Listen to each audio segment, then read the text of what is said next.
Your Excellency Slambas Sokwane, the Vice President of the Republic of Botswana, representing President Masisi.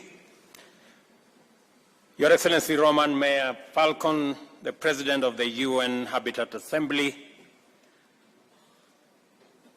Director General of the United Nations Office at Nairobi, Zainab Hawa Bangura, Executive Director of the UN Habitat, Maimuna Sharif, my sister, Honorable Ministers and Heads of Delegations, Mayors and representatives of local and regional governments, delegates, distinguished ladies and gentlemen, good morning and welcome to Nairobi.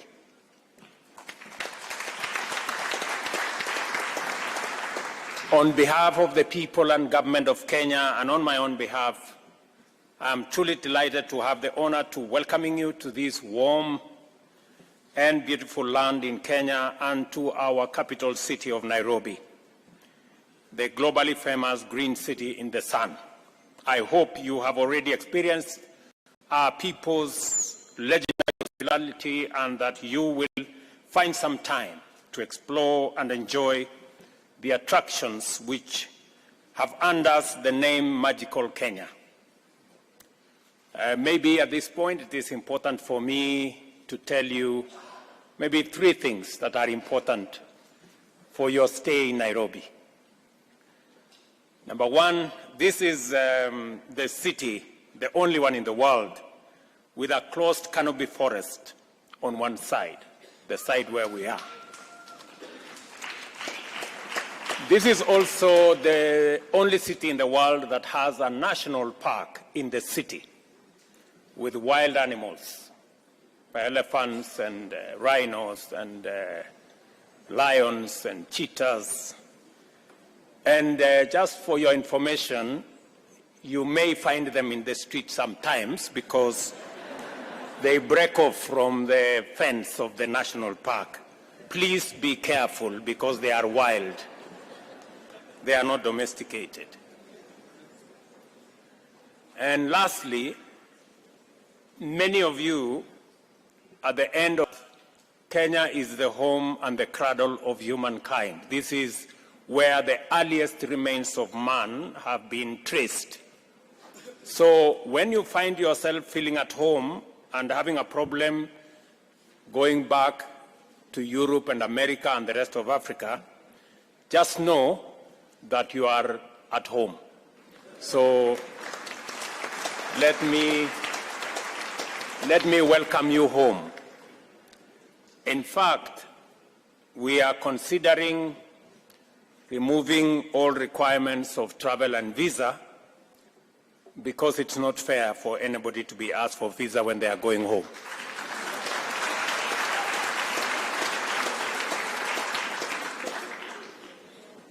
Our ambition to be the home of the United Nations Human Settlement Program, UN Habitat, was inspired by a deep commitment to pursue economic development together with sustainable urbanization in harmony with the preservation of our national heritage.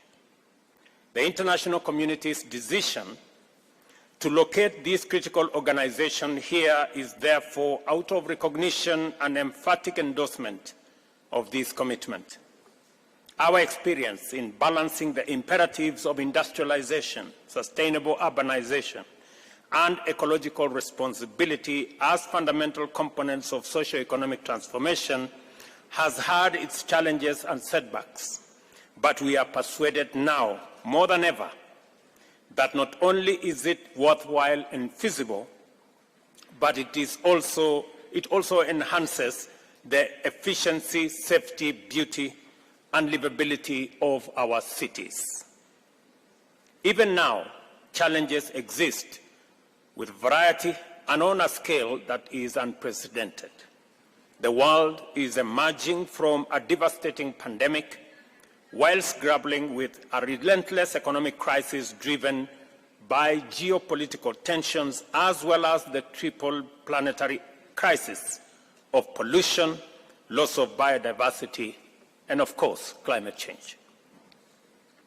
As a consequence, millions of people throughout the world have been adversely affected, including through threats to life and also threats to livelihoods. In addition to normal migration to urban areas, millions of people displaced by the recent social, economic, and political upheavals joined the poor, vulnerable, underserved, and marginal segments of our urban populations. For better or for worse, the world population has reached 8 billion people, 57% of whom live in urban areas. These numbers are expected to increase steadily in the coming years, but urban populations are projected to rise even faster. In the global south, the rates will be even more pronounced, whilst in Africa, where the median age is 19, urban populations will be very youthful, presenting a novel set of challenges and opportunities for national economic and urban planning and general development. Urban centers have always held the most intense concentrations of both best and the worst human possibilities: wealth and poverty, well-being and suffering, dignity and misery, all in one ecosystem. As a result, they are also the theaters of the starkest inequalities in human opportunities and human outcomes. The explosion in global populations as well as urbanization has immense implications for global production and consumption, with humanity poised firmly between trends and practices likely to overwhelm the planet's capacity to support life on one end and clean, green, efficient, and abundant sustainability on the other end. Fundamentally, this gathering is one more opportunity for the global community to confer and reflect about the progress made in imagining new possibilities for the sustainable provision of opportunities and amenities to promote the flourishing of nearly 10 billion human beings, whilst enhancing the Earth's capacity to support all life on it.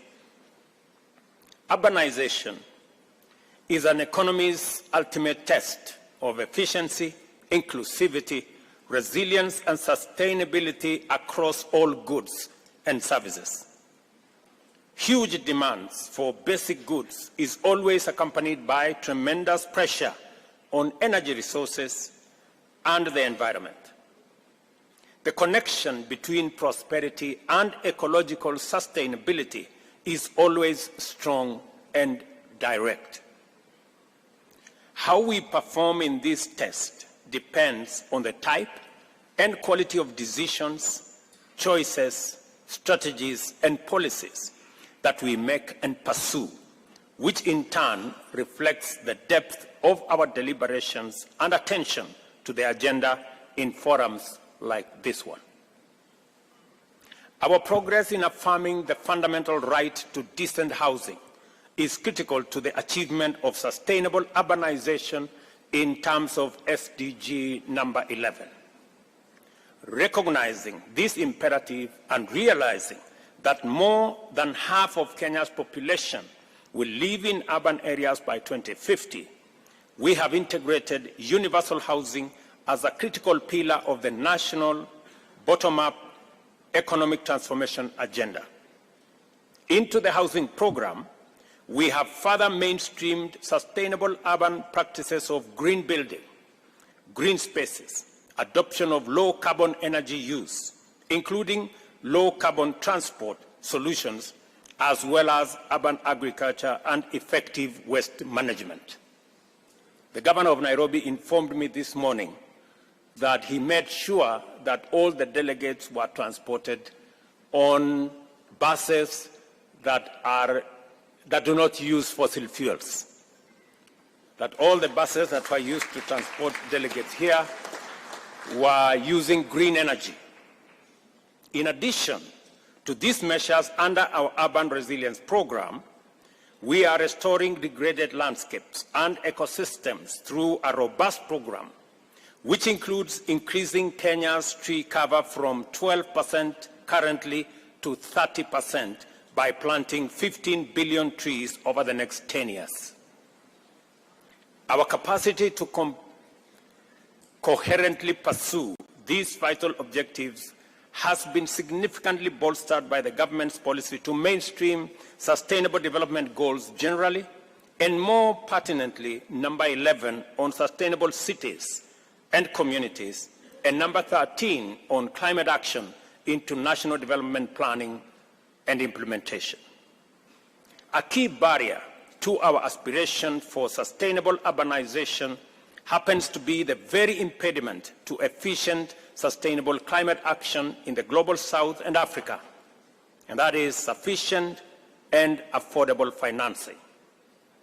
As a result, we are unable to effectively pursue all the opportunities in sustainable urbanization and leverage them to promote the broader agenda of economic transformation, climate action, and sustainable development.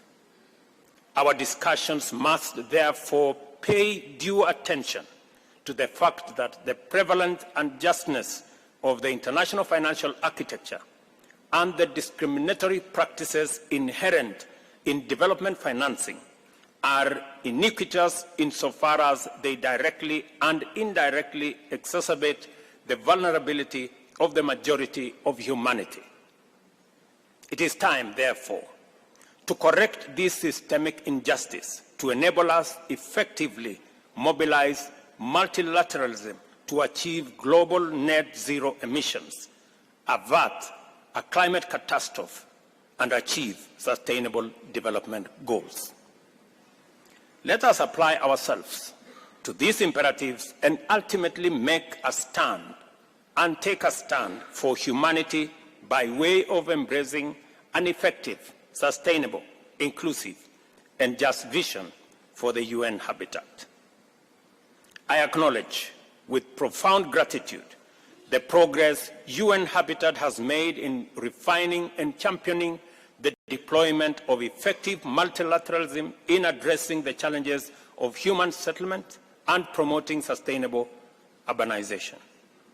For this reason, I believe it is necessary to reiterate here the urgent need and immense importance of strengthening UN Habitat and enhancing its capacity to support member states in advancing the agenda of sustainable urbanization and human settlement. Clearly, we have an assignment, and your work is well defined. I urge you to exploit this important opportunity to generate a robust framework for addressing the existential crisis of our time. On that note, I would like to announce to you that Kenya is privileged to have the honor of co-hosting the inaugural Africa Climate Summit to be held from the 4th to the 6th of September this year here in Nairobi. The summit will be Africa's opportunity to refine its position in preparation for COP28, which I hope is going to be the last COP for us to host, where we expect to articulate our agenda in a strong, clear, united, and effective voice. I take this opportunity to welcome you back to Nairobi for the summit. And I hope we will all have the resolve of making COP28 the last COP that we are going to hold as humanity. I am told that there are preparations for COP29. I think they should be cancelled. Because it is possible for us to agree on a framework that will bring everybody on board. And as a continent, we will be going to COP28 with a clear mind on what we need to do and how Africa and the Global South can work with the Global North, not as adversaries, but as partners to be able to resolve the climate crisis and present ourselves the opportunity to have a win-win outcome that has no finger pointing.